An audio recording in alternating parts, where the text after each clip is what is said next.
আমি তখন MA পাশ করে সদ্য চাকরি পেয়েছি। একটা বিয়েবাড়িতে ওর সাথে আমার আলাপ হয়েছিল। প্রথম সাক্ষাতেই আমি ওর প্রেমে পড়ে যাই। এমন সুন্দরী আর আকর্ষণীয় মেয়ে আমি জীবনে আর দুটো দেখিনি। একটু ভারী গড়ন, যা পুরুষদের প্রচণ্ড পরিমাণে আকর্ষণ করে। ও কলেজ পাশ করতেই ওকে বিয়ে করি। হয়তো আরও 2 বছর আমি অপেক্ষা করতে পারতাম, কিন্তু শ্রীপর্ণার রূপ না চাইতেও প্রচুর অবাঞ্ছিত প্রণয়ী জোগাড় করে দিয়েছিল। তাদের মধ্যে 2-3টে বেশ ক্ষমতাশালী প্রেমিক। ফলে আমি আর কোনো ঝুঁকি নিতে পারিনি। বিয়ের আগে আমাকে আমার কয়েকজন বন্ধু অবশ্য শ্রীপর্ণাকে বিয়ে করতে বারণ করেছিল। কারণ হিসেবে জানিয়েছিল যে শ্রীপর্ণা মোটেই ভালো মেয়ে না। আমার পিঠপিছে নানা ছেলের সাথে ওর নাকি সম্পর্ক আছে। আমি নাকি বোকা আর প্রেমে অন্ধ, তাই কিছু বুঝতে পারি না। ওকে সন্দেহ করি না। আমি বন্ধুদের সব কথা হেসে উড়িয়ে দিয়েছিলাম। এটা সত্যি যে শ্রীপর্ণার অনেক ছেলে বন্ধু আছে, কিন্তু কোয়েট কলেজে কোনো মেয়ের না থাকে। ওর ছেলে বন্ধুদের সবাইকে আমি না চিনলেও 4-5 জনকে আমি চিনতাম। আমার মনে হয়নি তারা খুব খারাপ পরিবারের ছেলে। হয়তো একটু বেশি বাচালো, কিন্তু উঠতি বয়সে সবাই অমন বাচাল থাকে। শ্রীপর্ণা ওর বন্ধুদের সাথে সিনেমায় যেত, পার্কে গিয়ে বসত, পুজোর সময় রাত জেগে ঠাকুর দেখত, মাঝে মধ্যে এদিক সেদিক বেড়াতেও যেত। কিন্তু সেই দলে অন্যান্য মেয়েরাও থাকত। আর সবথেকে বড় কথা, যখনই কোথাও যেত শ্রীপর্ণা আমাকে জানিয়ে যেত, এমনকি আমার অনুমতিও নিত। তাই ওকে আমি শুধুমুধু সন্দেহ করতে যাইনি। শ্রীপর্ণা খুব আধুনিক মানসিকতার নারী। ওর পোশাক আশাক, চলাফেরা সবকিছুতেই আধুনিকতার ছোঁয়া থাকে। শাড়ি সালোয়ার ছাড়াও ওয়েস্টার্ন আউটফিটস পরে। আমাদের প্রেম করার সময় থেকেই আমি ওর নিয়ে মাঝে মধ্যে। আর বিয়ের পর তো কথাই নেই। টানা 5-5টা বছর ওকে আমি রোজ নিয়ম করে আমার খাওয়ার ফলেই কিনা জানি না শ্রীপর্ণার আরও ভারী হয়ে পড়ে। ওর ফুটবলের মতো বড়বড় বিশাল বিশাল আকার ধারণ করে। ওরটাও খুব ভারী আর বিরাট হয়ে যায়। আগের থেকে অনেক বেশি চর্বি জমাট বাঁধে। তবে হ্যাঁ, ওর সারা শরীর আগের মতনই থেকে যায়। আগের থেকেও বেশি নরম হয়ে ওঠে। আর একটা জিনিস হলো, পুরুষমহলে শ্রীপর্ণার চড়া চাহিদা কখনো পড়ে না, উল্টে বেড়ে যায়। ওর সাথে বেরোলেই বোঝা যায় পথেঘাটে ছেলেবুড়ো সবার দৃষ্টি শ্রীপর্ণার দিকে। আমার জীবন খুব ভালো কাটছিল, কিন্তু রিসেশন হবার পর আমি পড়লাম বিপদে। আমার চাকরি গেল না, তবে প্যাকাট হলো।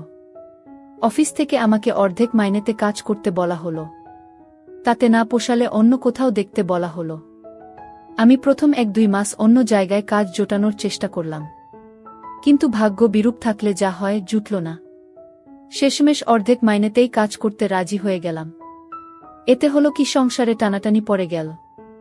শ্রীপর্ণা চিরকাল একটু মুক্তহস্ত, পয়সায় টান পড়তে পুরো ক্ষেপে উঠল। আমাকে জানালো এত কম টাকায় সংসার চালানো সম্ভব নয়, তাই ও চাকরি করতে চায়। আমি খুব একটা রাজি ছিলাম না, কিন্তু শ্রীপর্ণাকে কোনোদিন কোনো কিছু করতে বারণ করিনি, তাই শেষমেশ রাজি হয়ে গেলাম। শ্রীপর্ণার ভাগ্য কিন্তু আমার মতো অত খারাপ ছিল না। ও প্রথম দিনেই একটা মোটামুটি চাকরি জুটিয়ে ফেলল।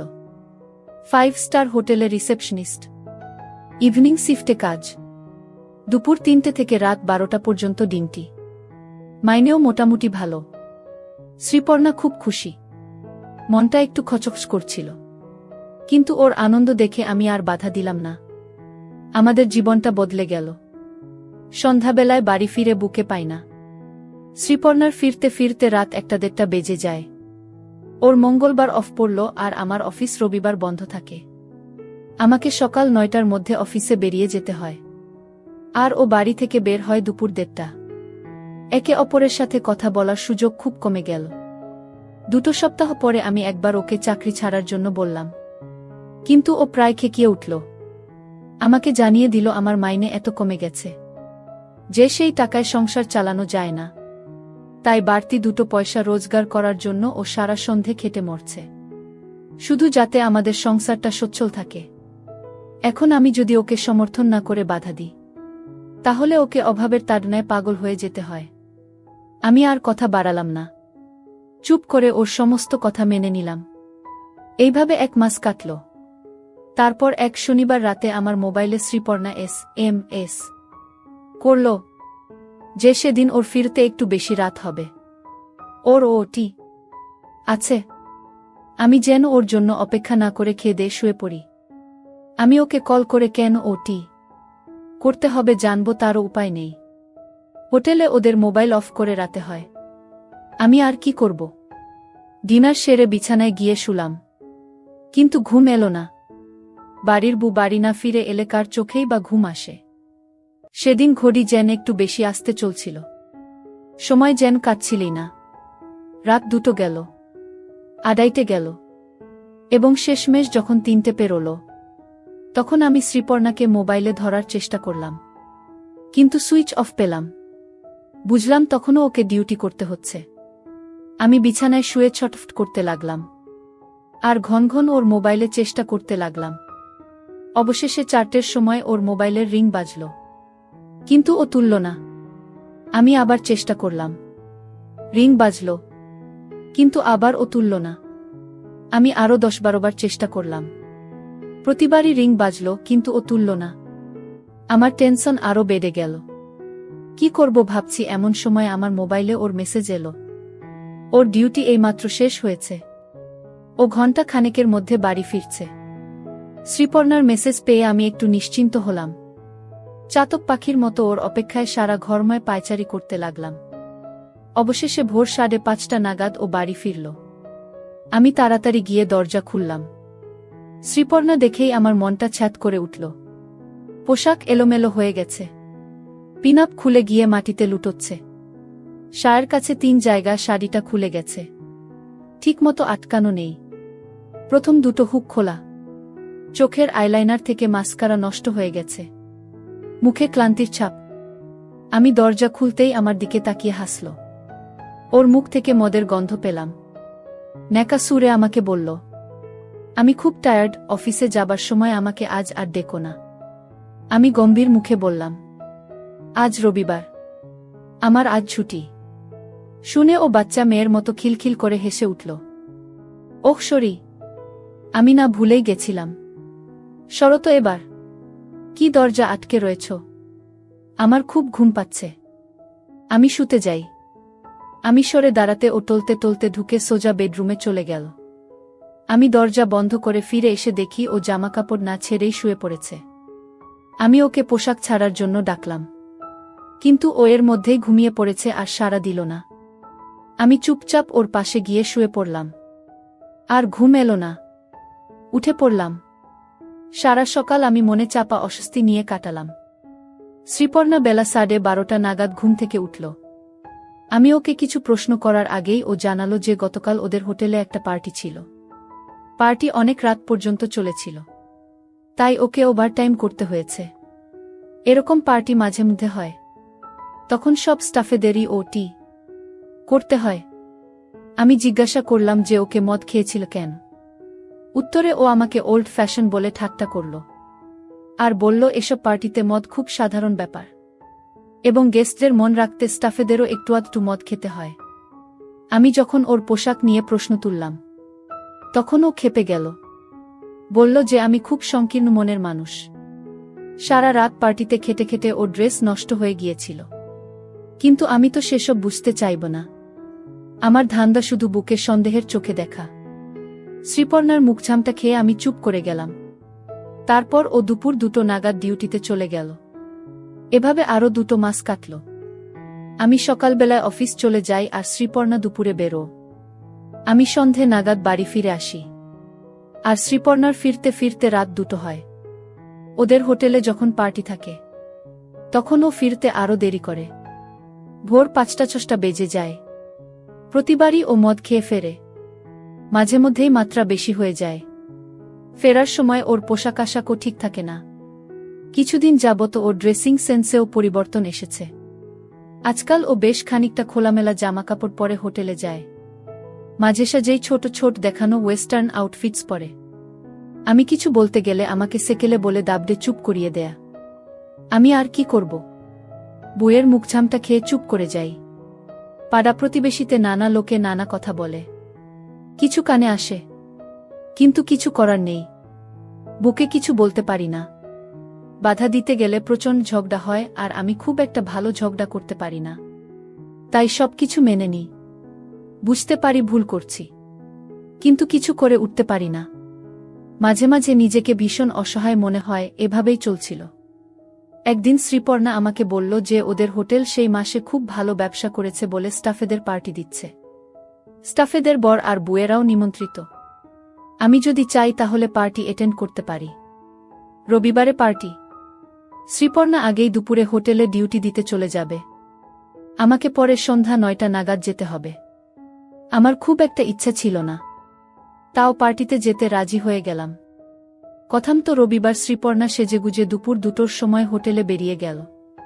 স্টাফেদের পার্টি, তাই অন্য দিনের থেকে একটু অন্য ধরনের সাজল। একটা পাতলা ছোট মিনি স্কার্ট পরল। পাতলা কাপড় দিয়ে ওর বোঝা যাচ্ছিল।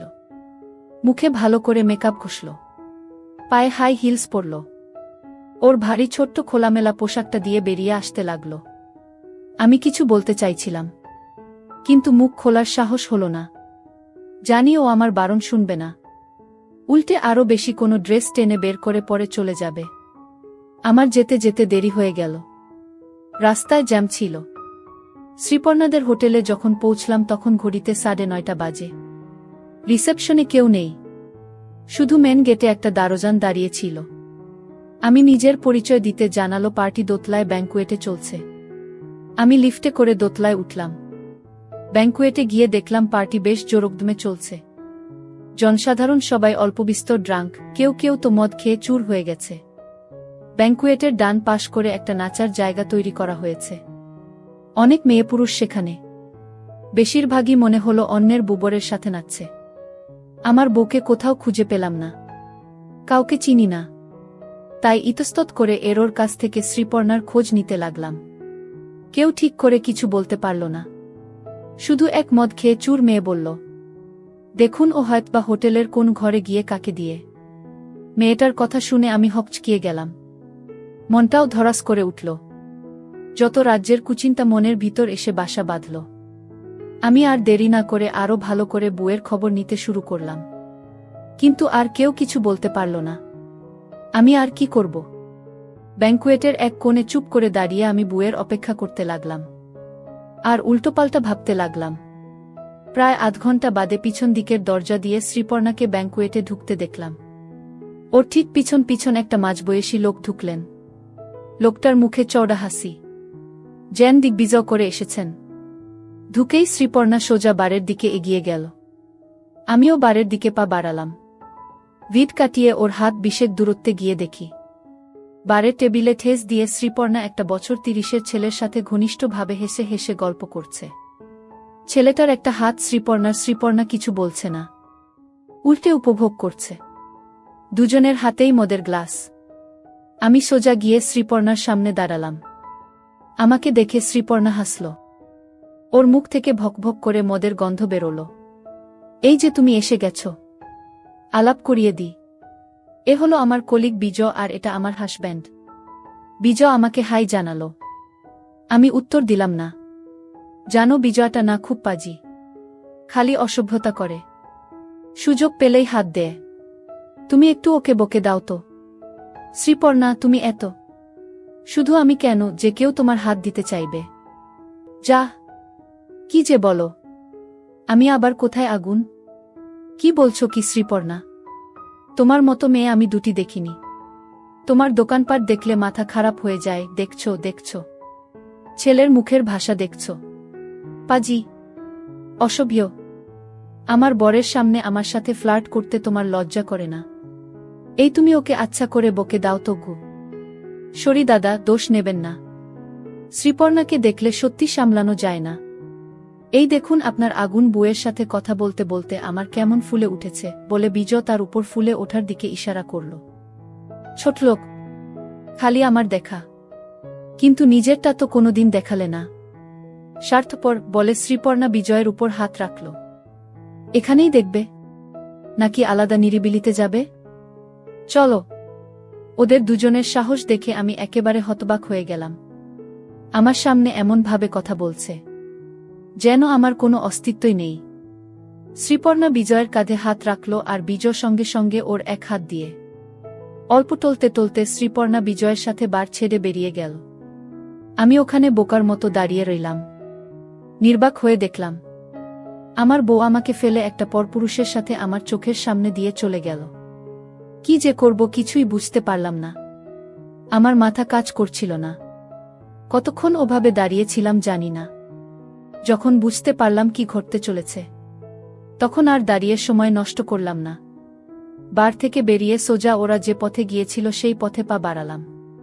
পিছনের দরজা দিয়ে, যেটা দিয়ে শ্রীপর্ণা ঢুকেছিল, সেটা দিয়ে ব্যাংকুয়েট থেকে বেরোলাম। কিন্তু বেশি দূর অগ্রসর হতে পারলাম না। হোটেলের কোনো কিছু চিনি না। কোথায় যাব? কিছুক্ষণ ধরে এদিক সেদিক খোঁজাখুঁজি করে কোথাও কাউকে না পেয়ে হতদম হয়ে আবার ব্যাংকুয়েটেই ফিরে এলাম। ব্যাংকুয়েটের বারে গিয়ে দাঁড়ালাম। আমি ড্রিঙ্ক করি না। অন্ধকারে এক কোণে চুপ করে দাঁড়িয়ে থাকলাম। প্রায় 1 ঘন্টা দাঁড়ানোর পর আবার শ্রীপর্ণাকে দেখলাম। পিছনের দরজাটা দিয়ে ঢুকল। ওরা বারের দিকেই এগিয়ে আসলো। বারে এসে আমার ঠিক বিপরীত কোণে গিয়ে দাঁড়াল। বারের হালকা আলো দেখতে পেলাম শ্রীপর্ণার ড্রেস ইতিমধ্যেই ভালো রকম নষ্ট হয়ে গেছে। শুধু বোতাম নয়, হঠাৎ লক্ষ্য করলাম শ্রীপর্ণার পরা পকেট থেকে ঝুলছে। বুকে এমন অবস্থায় দেখে আমি একদম হতভম্ব হয়ে গেলাম। আমার গা হাত পা কাঁপতে লাগল। ওরা বেশ জোরে জোরে কথা বলছিল। কিছু আমার কানে ভেসে এলো। তোমার বরকে কোথাও দেখতে পাচ্ছি না। কে জানে কোথায় পড়ে আছে। তোমার বর তোমাকে কিছু বলে না? বললেই বা শুনছেটা কে? কিছু মাইন্ড করে না? করলে করবে, আমি কেয়ার করি না। এমনিতেও ও একটা মেরুদণ্ডহীন লোক। আমি বেশি পাত্তা দিই না। সেটা তো দেখতেই পেলাম, যেভাবে আমার সাথে বেরিয়ে এলে। বেচারা পুরো ভ্যাবাচাকা খেয়ে গেছিল। বেচারা মনে হয় আগেই বুঝে গেছে তোমার মতো এত মেয়েকে ও রাখতে পারবে না। বুঝে গেলেই ভালো। শ্রীপর্ণা আর রাজ একে অপরকে হাই বলল। মিনিট 3 বাদে ওরা 3 জনে বার ছেড়ে বেরিয়ে গেল। এবার আর আমি দেরি করলাম না। ওরা পিছন ফিরতেই ওদের পিছু নিলাম। 3 জনে ব্যাংকুয়েটের পিছনের দরজা দিয়ে বেরিয়ে করিডোর দিয়ে সোজা এগিয়ে গেল। আমি হাত 25 দূরত্ব রেখে ওদের পিছন পিছন চললাম। 3 জনে গল্পে মশগুল। কেউ যে ওদের পিছু নিয়েছে সেটা খেয়াল করল না। আমার বউ 2 জনের সমর্থন নিয়ে টলতে টলতে চলেছে। ওরা লিফটে উঠে পড়ল। আমি পরে গেলাম মুশকিলে। এবার কি করব? লিফটের কাছে গিয়ে দেখলাম উপরে উঠছে। 7 তলায় গিয়ে লিফট থামল। লিফট আর নামল না। আমি তখন আর কি করি? বাধ্য হয়ে সিঁড়ি ধরলাম। 5-5টা তলা হেঁটে উঠতে হাঁপিয়ে গিয়েছিলাম। 7 তলায় উঠে দেখি সারি সারি ঘর। কোনো ঘরে যে ওরা আছে কিছু ঠাহর করতে পারলাম না। অতি সাবধানে সব ঘরের দরজা একবার করে পরীক্ষা করলাম। কিন্তু সবটা দরজাই বন্ধ আর কোনো ঘর থেকে কোনোরকম সাড়া শব্দ আসছে না। হতাশ হয়ে ফিরে যাব কিনা ভাবছি। এমন সময় উপরের ছাদ থেকে একটা চাপামতো শব্দ পেলাম। আমি তাড়াতাড়ি সিঁড়ি দিয়ে ছাদে উঠলাম। উঠেই যা দেখলাম তাতে মাথাটা বাই করে ঘুরে গেল।